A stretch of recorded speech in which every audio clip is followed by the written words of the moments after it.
کہ جن دنوں تائی امی باقاعدہ حیات تھیں اور حقیقتاً سو جان سے اس پہ فدا تھیں۔ اسے یاد ہے کہ وہ کس کس طرح اس کی ناز برداریاں نہ کرتی، اسے ہمیشہ اپنے گھرانے پر سر آنکھوں پہ بٹھاتی اور اپنے گھر ہر آئے گئے سے اس کا یہ کہہ کے تعارف کرواتی رہتی تھی، یہ میرے ذوالقرنین کی ہونے والی دلہن ہے۔ ان کی اس بات پر شہربانو شرما سی جاتی۔ وہ تائی اماں کی یہ باتیں سن سن کر اپنی جگہ بیٹھے بیٹھے بہر بوٹی ہی بنی رہتی، جبکہ تائی اماں اس کا گلابوں کی طرح کھلا گلابی چہرہ دیکھ دیکھ کے مسکراتی رہتی۔ اس کے یادوں کے البم میں یہ سنہرے دن آج تک جھلمل کر رہے تھے، اور شاید ہر سو برستی مسرتوں کی یہ برکھا یوں ہی اس پہ برستی رہتی کہ اچانک تائی امی کی وفات سے ان شادیانوں اور ناز برداریوں کا سلسلہ جیسے رک سا گیا، اور اسے حقیقتاً ان کی دائمی جدائی سے یوں محسوس ہوا جیسے ان کے چلے جانے سے وہ کھڑکی ہمیشہ کے لیے بند ہو گئی جس سے ہمہ وقت فرحت بخش جھونکے آ کر اس کے اندر اطمینان بھر دیتے تھے۔ اور پھر تو جیسے زندگی یکسر بدل سی گئی، اب نہ وہ پہلے جیسے حالات رہے نہ پہلے جیسے لوگ۔ زیس نے کچھ اس طور کروٹ بدلی کہ اسے لگ رہا تھا جیسے سب کچھ تلپٹ ہو کے رہ گیا۔ اسے ہی خاص طور پہ تائی امی کے انتقال کے بعد ایسا محسوس ہوتا جیسے کوئی چیز اصل ٹھکانے پہ نہیں، ورنہ اوروں کی ذات اور معاملات میں کوئی ایسا فرق نہیں آیا تھا۔ شاید اس کی سب سے بڑی وجہ ذوالقرنین کی ذات تھی، جو اپنی ماں کی دائمی جدائی پہ بکھر کے رہ گیا۔ اکلوتی اولاد ہونے کے سبب وہ اپنے ماں باپ کا بے حد لاڈلا اور چہیتا تھا، لہٰذا بچپن سے لے کر جوانی کی حدوں کو پہنچنے تک اس نے ہمہ وقت اپنے والدین کو اپنی یوں حفاظت کرتے دیکھا تھا کہ جیسے کوئی نازک سا کانچ کا بنا ہوا پیکر ہو جو ذرا ٹھیس لگنے سے ریزہ ریزہ ہو جائے گا، اور پھر اچانک ہی وہ حفاظت کرنے والے ہاتھ دور ہو جائیں تو انسان کی شخصیت بکھر جاتی ہے۔ یہی کیفیت ان دنوں ذوالقرنین کی تھی، جو ہر شے سے بیزاری محسوس کرتا تھا۔ ضد اور ہٹ دھرمی تو پہلے سے ہی اس میں تھی، اب تائی امی کے جانے کے بعد سے سرکشی تو گویا اس کی طبیعت کا خاصہ بن گئی، اور اس سرکشی میں سب سے زیادہ شہربانو کی جان جیسے عذاب میں آئی ہوئی تھی۔ منگنی ہونے کے باوجود دونوں اپنے بڑوں کی رضامندی اور خصوصاً تائی اماں کی رضا پر ایک دوسرے سے ملا کرتے تھے، اور انہی میل ملاقاتوں میں شہربانو پہ عقدہ کھلا تھا کہ وہ جس قدر نرم خو اور رحم دل واقع ہوئی ہے اس کا ہونے والا شریک حیات اسی قدر سنگ دل، کٹھور اور اپنی بات منوانے والا انسان ہے۔ اسے یاد ہے کہ بارہا ایسے مواقع آئے جب اس ستمگر نے اسے ہر مرتبہ اپنی بات ہی منوائی۔ ان دنوں اس کے پیپرز ہو رہے تھے، لہٰذا وہ نہایت انہماک سے پڑھنے میں مصروف تھی، دنیا جہاں سے بے خبر، کمرہ بند کیے صرف پڑھائی کی طرف متوجہ۔ ایسے میں ذوالقرنین کے فون پہ فون آ رہے تھے۔ مجھے شہربانو سے بات کرنا ہے، پلیز چچی شہربانو کو بلائیں، مجھے اس سے بہت ضروری بات کرنا ہے۔ وہ جھنجھلاتی ہوئی فون سننے آئی تو دوسری طرف سے ذوالقرنین اسے بڑے پریم سے کسی ریسٹورنٹ میں چلنے کے لیے کہہ رہا تھا۔ ذوالقرنین، تمہیں کچھ علم بھی ہے تم کیا کہہ رہے ہو؟ میں اپنے امتحان کی تیاری کر رہی ہوں اور تمہیں آؤٹنگ کی پڑی ہے۔ مجھے کچھ نہیں معلوم، بس تمہیں میرے ساتھ چلنا ہے۔ علم ہے پورے 2 دن ہو گئے ہیں تمہیں دیکھے ہوئے، تم سے بات کیے ہوئے۔ اوفو ذوالقرنین، 2 دن ہی تو ہوئے ہیں، کوئی 2 صدیاں تو نہیں بیت گئیں۔ میں اصل میں پڑھائی میں اتنی مصروف ہوں، ابھی بھی مجھے یاد کرنا ہے۔ مجھے نہیں معلوم، میں یہی کوئی 20-25 منٹ میں تمہاری طرف پہنچ رہا ہوں، اوکے؟ اور پھر واقعی جب وہ آدھے گھنٹے میں ان کے گھر آن وارد ہوا تو نہ جانے کس انداز میں امی سے اجازت لی، تھوڑی دیر میں ہی امی اسے ڈانٹتی ہوئی کمرے میں داخل ہوئی۔ کیا بات ہے شانو، اتنے نخرے کیوں دکھا رہی ہو؟ ایک تو بچہ تمہارے ہی کہنے پہ تمہیں لینے آیا ہے کہ یاد کر کر کے تھک گئی ہوں، اسی تھوڑی دیر کھلی فضا میں جا کے فریش ہو جاؤں گی، اور اب جب کہ وہ آ گیا ہے تو بلا وجہ کی ضد پکڑ لی ہے۔ امی کی بات سن کر شہربانو جو پڑھنے میں محو تھی حیران نظر سے انہیں دیکھے گئی، اور پھر کوئی بات کہے بنا طویل سانس لے کر تیار ہونے کے لیے اپنی جگہ سے اٹھ کھڑی ہوئی۔ اسے علم تھا بھی اس سلسلے میں اپنی صفائی پیش کرنا بے معنی ہے، کیونکہ امی ذوالقرنین کی جادو بیانی کے بعد اس کی ایک نہیں سنے گی۔ جب پھر وہ راستے میں ذوالقرنین پر اس غلط بیانی کی وجہ سے ناراض ہوئی تو شرمندہ ہونے کی بجائے مسکرانے لگا۔ کیسے کہہ رہی تھی ذوالقرنین، میں نہیں جا سکتی تمہارے ساتھ، امتحان کی تیاری ہے، اب یہ کون میرے ساتھ بیٹھا آئس کریم کھا رہا ہے؟ اسی لیے تو کہتے ہیں ضد نہ کیا کرو اور اچھے بچوں کی طرح میری ہر بات چوں چرا کیے بنا مانا کرو۔ اس میں تمہارا کیا کمال ہے؟ یہ سب تو کم وقت اس زبان کے ہیر پھیر کا نتیجہ ہے۔ اس کی بات پر ذوالقرنین کھلکھلا کے ہنس دیا۔ میڈم، آج کل کے دور میں یہ ہیر پھیر بھی ایک آرٹ ہے۔ جواب میں شہربانو سے گھور کے رہ گئی۔ واقعات ایک کے بعد ایک ذہن میں آ رہے تھے۔ اسے یاد تھا اس دن بڑے زوروں کی بارش ہو رہی تھی، ہر جانب جل تھل تھا۔ شام کے 5 بج رہے تھے، مگر یوں لگ رہا تھا جیسے کافی رات بیت گئی ہو۔ اس روز ابو کا آفس سے فون آیا۔ انہوں نے بتایا کہ آفس میں میٹنگ ہے، دیر سے آئیں گے۔ امی ان کے وقت پہ گھر نہ پہنچنے کے باعث پریشان تھیں۔ فون سننے کے بعد مطمئن ہو کر اپنے کاموں میں لگ گئی۔ شہربانو بھی ان کے ساتھ ہاتھ بٹا رہی تھی۔ آج روزانہ کی نسبت کچھ دیر ہو گئی، اس لیے امی کو یہ فکر تھی کہ رات کے کھانے میں کہیں دیر نہ ہو جائے۔ سو شانو جلدی جلدی سارے کام نمٹا رہی تھی تاکہ بھائی اور ابو کے آنے سے پہلے کھانا تیار ہو سکے۔ اسی دوران کال بیل بجی۔ امی بیل کی آواز پر دروازہ کھولنے اٹھیں۔ واپس آئیں تو پیچھے پیچھے ذوالقرنین تھا۔ شہربانو اس کی آمد پہ بڑی حیران ہوئی۔ یہ یہاں اس وقت اور اس موسم نے؟ خیریت ہے؟ بیٹا تم ذوالقرنین کے ساتھ اس کے گھر چلی جاؤ، تمہاری تائی امی کی طبیعت کچھ خراب ہے، ذوالقرنین کہہ رہا ہے۔ ویسے گھبرانے کی کوئی بات نہیں ہے، یہ دراصل صبح سے آنے کا سوچ رہا تھا مگر بارش نہیں رک رہی تھی، ناچار اسے اس موسم میں ہی نکلنا پڑا تمہیں لینے آنے کے لیے۔ جاؤ تم چلی جاؤ، میری طرف سے بھی تائی امی کی خیریت معلوم کرنا، میں بعد میں فون کر لوں گی۔ شہربانو نے امی کی بات سنی، پہلے ذوالقرنین اور پھر امی کو دیکھا جو ان کے پیچھے پریشان حال سا کھڑا تھا۔ اس کی پریشانی محسوس کر کے اس نے جلدی جلدی کام نمٹایا، کپڑے جھاڑتی ہوئی اپنی جگہ سے اٹھ کھڑی ہوئی۔ راستے میں شہربانو شیشے کی دیوار سے برستے پانیوں کو دیکھتی رہی۔ گاڑی میں سارا راستہ تیز برستے بادلوں کو دیکھنا اسے بہت اچھا لگ رہا تھا۔ وہ اپنی سوچوں میں محو تھی کہ اچانک ایسا محسوس ہوا ذوالقرنین کی گاڑی آبادیوں سے بہت دور نکل کر اب ایک سنسان علاقے کی طرف جا رہی ہے۔ اس کی تو جیسے جان ہی نکل گئی۔ اسے تیزی سے پلٹ کر ذوالقرنین کو دیکھا۔ مجھے کہاں لے کے جا رہے ہو؟ میں کسی سوال کا جواب دینے کا مجاز نہیں۔ ذوالقرنین پلیز، تمہیں مجھ پر ٹرسٹ نہیں؟ وہ تو ٹھیک ہے مگر بس پھر کسی اگر مگر کی گنجائش نہیں، لہٰذا خاموشی سے بیٹھی رہو۔ اتنا کہتے ہوئے ذوالقرنین نے گاڑی ایک گھنے درخت کے نیچے روک دی اور پھر اپنی جانب کا دروازہ کھول کے باہر نکل گیا۔ باہر مسلسل بارش ہو رہی تھی، اتنی تیز کہ دھند کی وجہ سے کچھ نظر بھی نہیں آ رہا تھا۔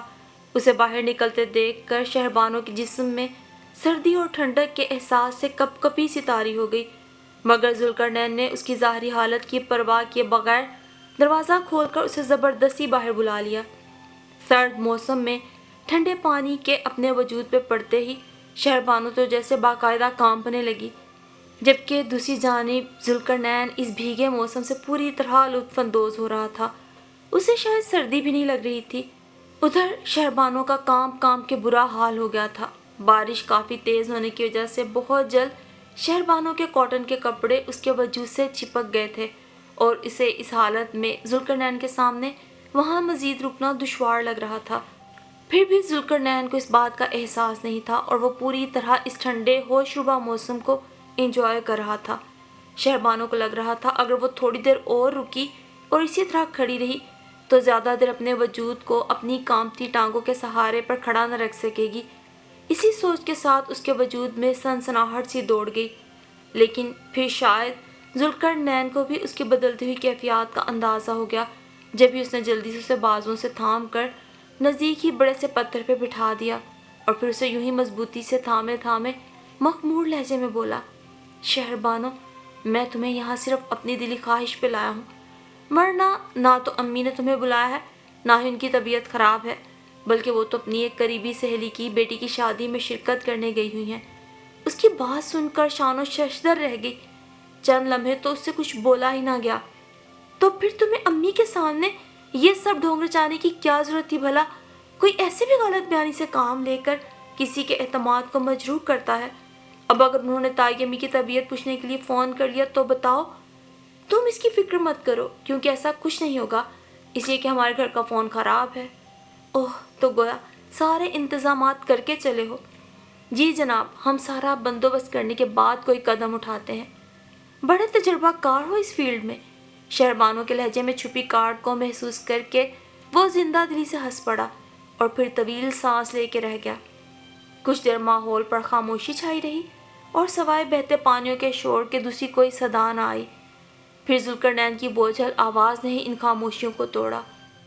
شہربانو، تمہیں شاید اندازہ نہیں کہ میں تمہیں کس قدر ٹوٹ کے چاہتا ہوں، اتنا کہ تم اس کا تصور بھی نہیں کر سکتی، اور اس لیے میں تمہیں جب دیکھنا چاہتا ہوں تو دل کے ہاتھوں مجبور ہو کر تمہیں مختلف بہانوں سے اپنے نزدیک لے آتا ہوں تاکہ میرے جذبوں کو میری آنکھوں کی شدت سے تم جان سکو۔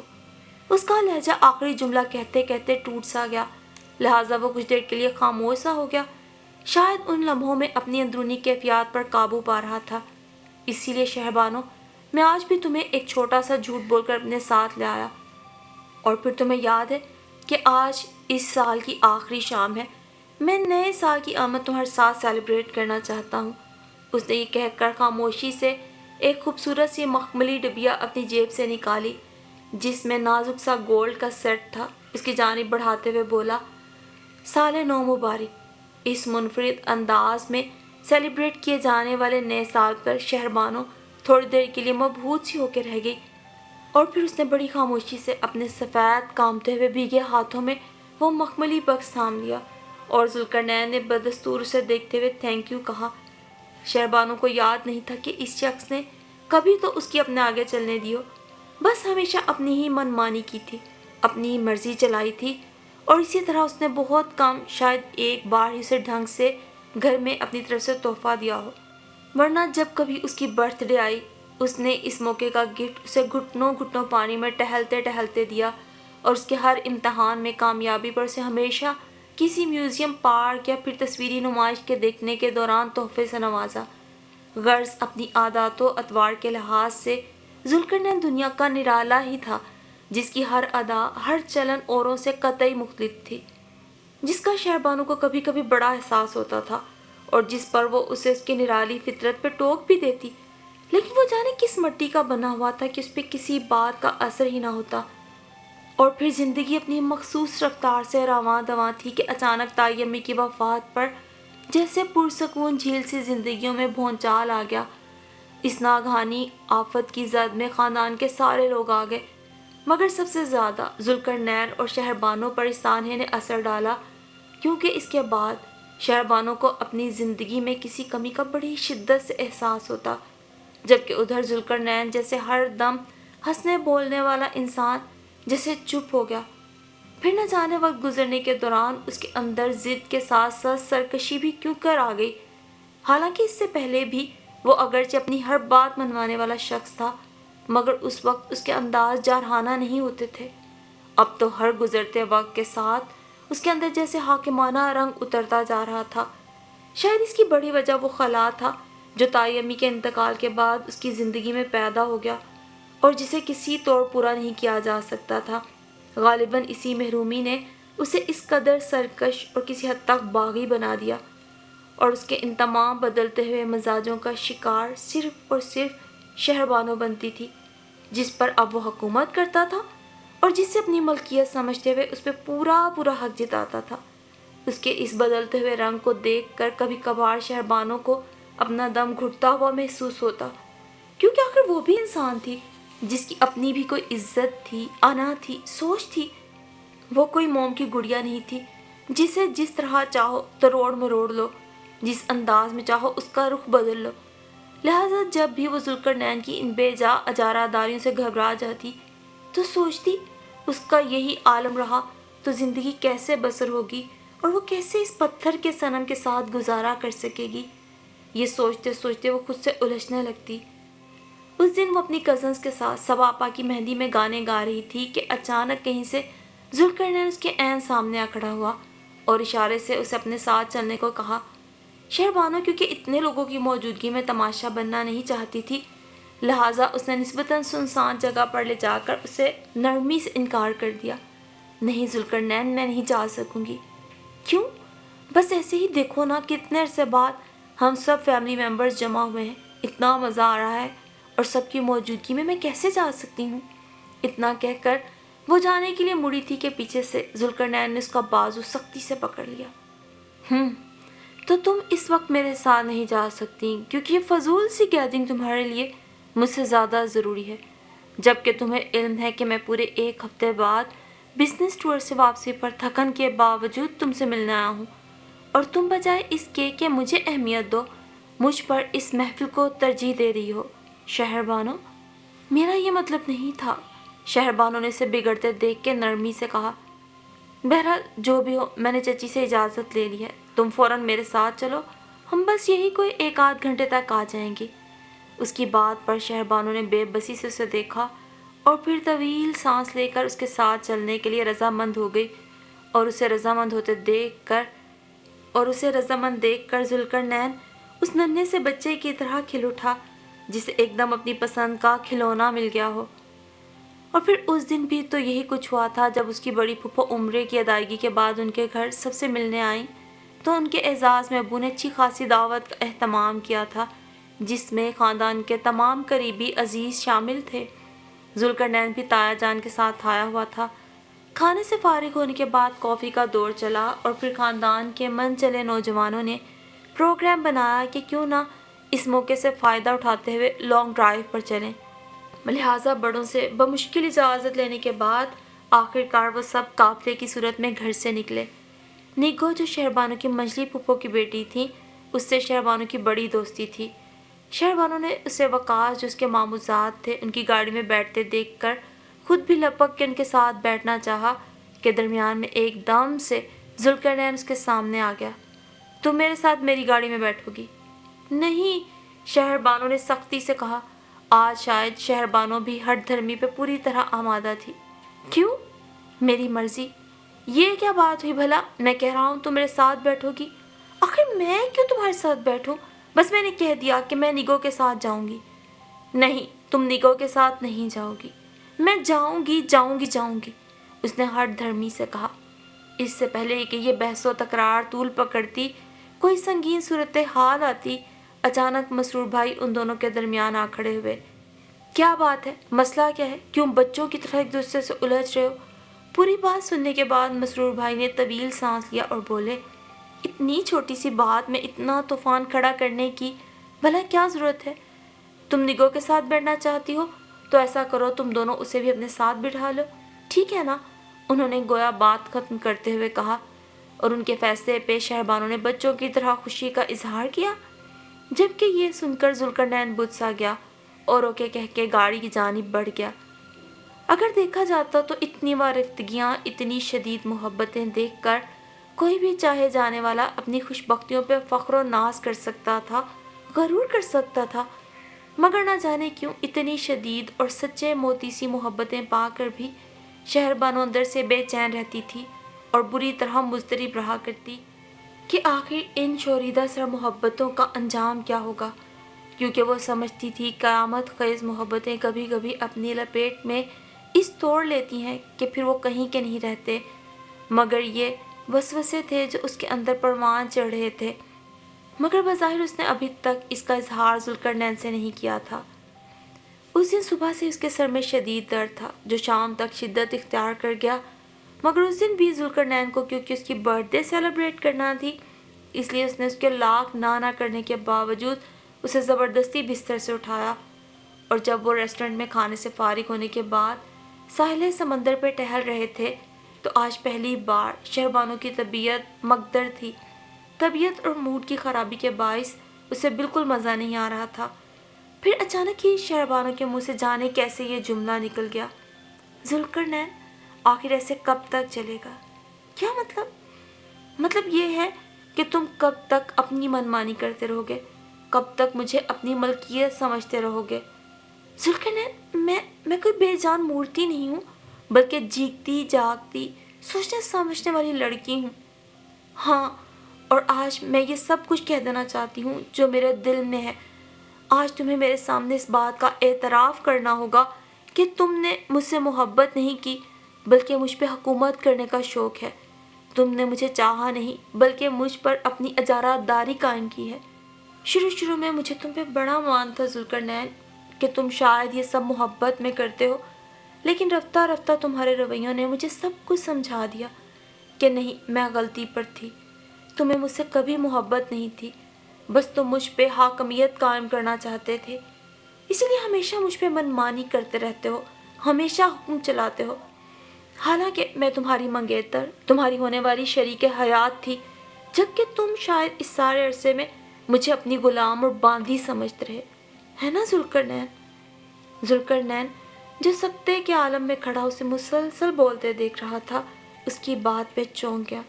اسے زندگی میں پہلی بار سے یوں گرجتے برستے دیکھا تھا، ورنہ اس سے پہلے تک اس نے ہمیشہ شہربانوں کو دھیمے لہجے میں ہی بولتے سنا تھا۔ آج تو اس کے تیور ہی بدلے ہوئے تھے۔ یہ وہی شہربانو ہے جسے ذوالقرنین نے ٹوٹ کے چاہا، جس کی کسی پجاری کی طرح پرستش کی، جس کے لیے وہ محب آپ کی طرح تڑپا کرتا ہے۔ میں تو اسے اس قدر ٹوٹ کر چاہتا ہوں کہ ہوش و خرد کی دنیا سے آگے نکل گیا ہوں، اور اس لیے تو بے خودی میں مجھ سے الٹی سیدھی حرکتیں سرزد ہوتی ہیں۔ محض اسے دیکھنے کے لیے میں کیا کیا جتن نہیں کرتا، اس کی ایک جھلک دیکھنے کے لیے خود کو جان جوکھوں میں ڈالتا ہوں، خود تکلیفیں اٹھا کر بیماری کی حالت میں ہونے کے باوجود محض اس کی سنگت کی خاطر اسے ساتھ لیے پھرتا ہوں، اور اسے ذرا بھی کبھی احساس نہیں ہونے دیا کہ اسے اس قدر ٹوٹ کر چاہنے والا شخص اس وقت خود کتنی تکلیف میں ہے۔ مگر آفرین ہے شہربانو تم پہ کہ تم مجھے ان سب پر یہ صلہ دے رہی ہو۔ کیا یہی میری وفاؤں کا انعام ہے جو مجھے حاکم و جابر کے القابات کی صورت میں مل رہا ہے؟ اس وقت اس کے اندر بڑی تیزی سے ٹوٹ پھوٹ کا عمل جاری تھا، کہیں وہ صدمے اور رنج سے اپنی اس متاع عزیز کے سامنے ہی ڈھیر نہ ہو جائے۔ اس خیال کے آتے ہی اس کے اندر جیسے لہریں سی اٹھنے لگیں، اور دل کے نہاں خانوں میں اس قدر شور مچا کہ اسے اپنے ارد گرد کی کوئی آواز سنائی ہی نہ دی۔ وہ کچھ دیر تک اپنے بالکل نزدیک کھڑی شعلہ جوالہ بنی اس دشمن جاں کو دیکھتا رہا، پھر اپنے دل میں اٹھتی ٹیسوں کو دباتے ہوئے بولا، شہربانو چلو گھر چلتے ہیں، بہت دیر ہو گئی ہے۔ شہربانو نے اس کی بدلتی ہوئی کیفیات سے بے نیاز ہوتے ہوئے قدم آگے بڑھا دیے۔ ذوالقرنین نے ایک بار پھر گہری نظروں سے اسے دیکھا اور پھر ڈگمگاتے قدموں سے گاڑی کی سمت بڑھ گیا۔ اس روز کے بعد سے ذوالقرنین نے نہ صرف اس کے پاس آنا چھوڑ دیا تھا، بلکہ اب وہ اسے فون تک نہیں کرتا تھا۔ شہربانو اس بات کا کوئی خاص نوٹس نہیں لے رہی تھی، بلکہ بڑے غرور سے اس نے سوچا کہ نہیں آتا تو نہ آئے، نہ کرے فون، میں کون سا اس کی جدائی میں مری جا رہی ہوں، دیکھتی ہوں کب تک مہاراجہ صاحب اکڑے رہتے ہیں۔ مجھے پورا یقین ہے کہ ایک آدھ دن میں غصہ وغیرہ سب بھول بھال خود ہی ہمیشہ کی طرح بھاگے دوڑے آئیں گے۔ مگر یہ شہربانو کی بھول تھی، اسے اندازہ نہیں تھا کہ اس نے اس روز اپنی باتوں سے اپنے محبوب کو جو اسے دیوانہ وار چاہتا ہے کتنا ہرٹ کیا۔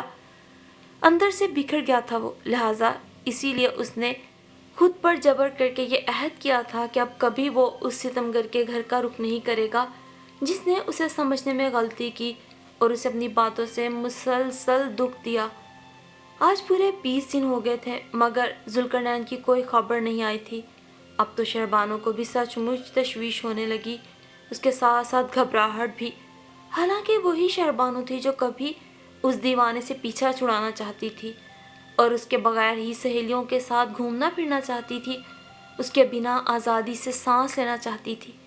حالانکہ اس عرصے میں اس نے اپنے دل کے برسوں کے ارمان خوب نکالے تھے اور ذوالقرنین کی عدم موجودگی میں اپنی سہیلیوں کے ساتھ خوب گھومی پھری تھی اور تقریباً ان تمام جگہوں پہ گئی جہاں وہ کبھی ذوالقرنین کے ساتھ جاتی رہی تھی، مگر اسے ہر بار اس بات کا اعتراف کرنا پڑا کہ سب لوگوں کی موجودگی کے باوجود، تمام افراد کے ہوتے ہوئے بھی اسے ہر مقام پر ایک شخص کی یاد بڑی شدت سے آتی رہی جسے اس نے ہر لمحہ اگنور کیا تھا، جبکہ کچھ دنوں پہلے تک وہ سوچ رہی تھی کہ وہ اس کے بغیر بھی رہ لے گی اور اسے کچھ نہیں ہوگا، مگر ایسا نہ ہو سکا تھا، بلکہ اس کے بنا تو شہربانو نے ایک ایک لمحہ مر مر کے گزارا تھا۔ اور پھر جب اس ہرجائی کی شکل دیکھے اور آواز سنے، پورے 20 دن ہو گئے تو کافی سوچ بچار کے بعد، خود پہ لاکھ پہرے بٹھانے کے باوجود، وہ اس سرکش اور ضدی انسان کے آگے جس نے ہمیشہ اپنی من مانی کی تھی، ہمیشہ کی طرح ہار گئی۔ مگر یہ کیسی ہار تھی جس میں اسے جیت کا مزہ آ رہا تھا۔ آخر کار اس نے یہ اعتراف کر لیا تھا کہ وہ ہر دھرم انسان ہی اس کا سب کچھ ہے، اور در حقیقت اس کی ہر خوشی اس کی ذات سے منسوب ہے، ورنہ اس کے بنا تو اسے بہاروں میں بھی خزاؤں کا گما ہو رہا تھا۔ ہاں ہاں، ذوالقرنین، میں ہار گئی اور تم جیت گئے۔ میں آج اس بات کا اعتراف کرتی ہوں کہ جسے میں تمہاری اجارہ داری سمجھتی تھی، وہی تو دراصل تمہاری شوریدہ سر چاہتے تھیں، جنہیں میں سمجھ ہی نہ سکی۔ دروازے پہ ہلکی سی دستک پر ذوالقرنین نے سر اٹھایا۔ وہ سمجھا دروازے پہ رحمت بابا ہیں۔ ٹھیک ہے رحمت بابا، آپ جائیں، میں خود مین گیٹ بند کر دوں گا۔ مگر پھر جب دوبارہ دروازے پہ دستک ہوئی تو ذوالقرنین، جو کسی کو فون کرنے میں مصروف تھا، ریسیور ہاتھ میں پکڑے سر اٹھا کر دروازے کی جانب دیکھنے لگا، جہاں ملگجے آتشی کلر کے سوٹ میں ملبوس بکھرے بالوں میں شہربانو کھڑی تھی۔ تم؟ ذوالقرنین کی بھویں ایک دم تن گئی۔ ہاں ذوالقرنین، میں، شہربانو نے دیوانہ وار اس کی جانب بڑھتے ہوئے کہا، اور اس سے پہلے کہ وہ کچھ کہتا یا اپنی ناراضگی کا اظہار کرتا، شہربانو نے اسے کچھ بولنے کا موقع ہی نہ دیا، خود ہی بولنا شروع کر دیا۔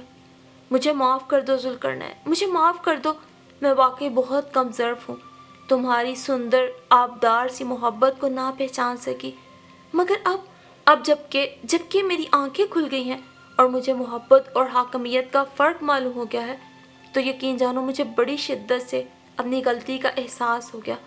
میں نے تمہیں اس روز اپنی باتوں سے ہرٹ کیا تھا نا، تو میں اپنے اس دن کے رویے پہ آج شرمندہ ہوں ذوالقرنین، اس لیے پلیز مجھے معاف کر دو۔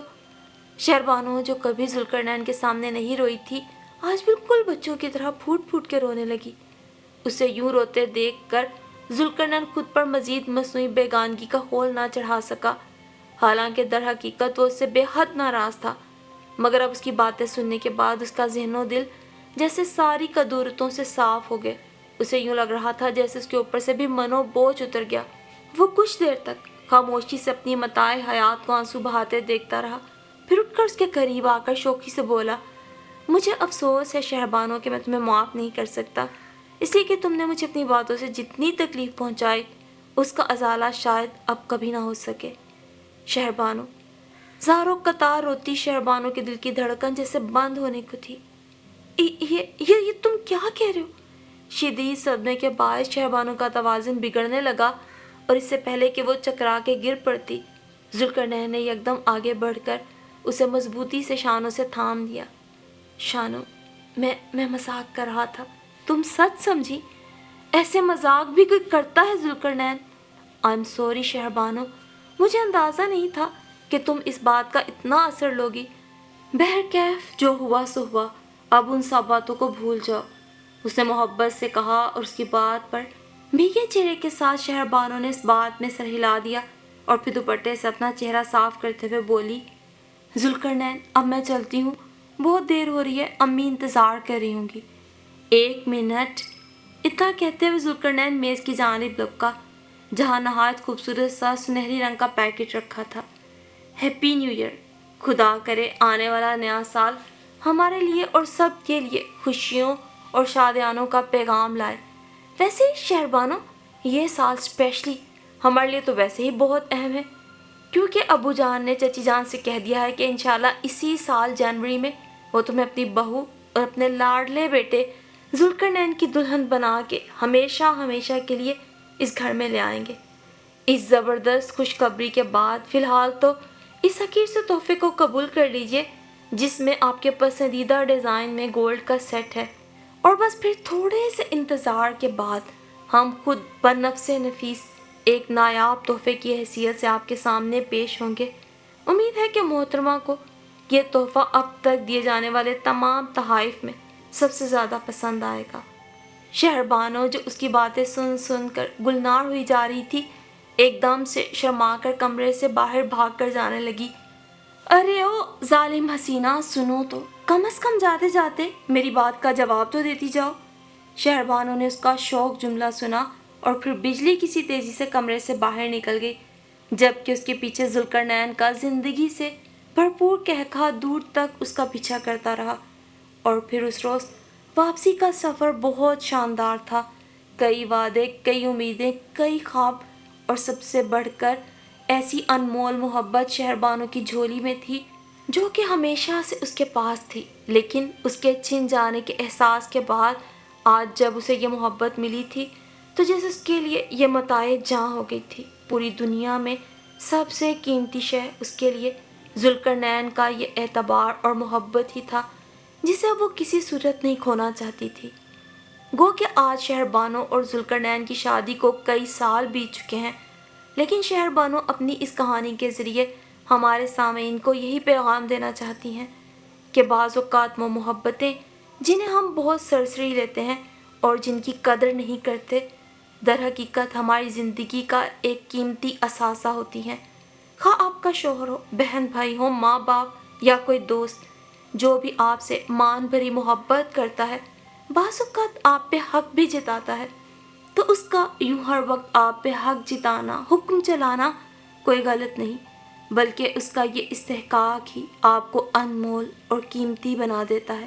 ایسے لوگوں کی قدر کیجیے جو اپنی زندگی کا ہر لمحہ آپ کے ساتھ گزارنا چاہتے ہیں اور جو اپنی زندگی کی ہر چھوٹی بڑی خوشی غمی میں آپ کو سب پر فوقیت دیتے ہیں۔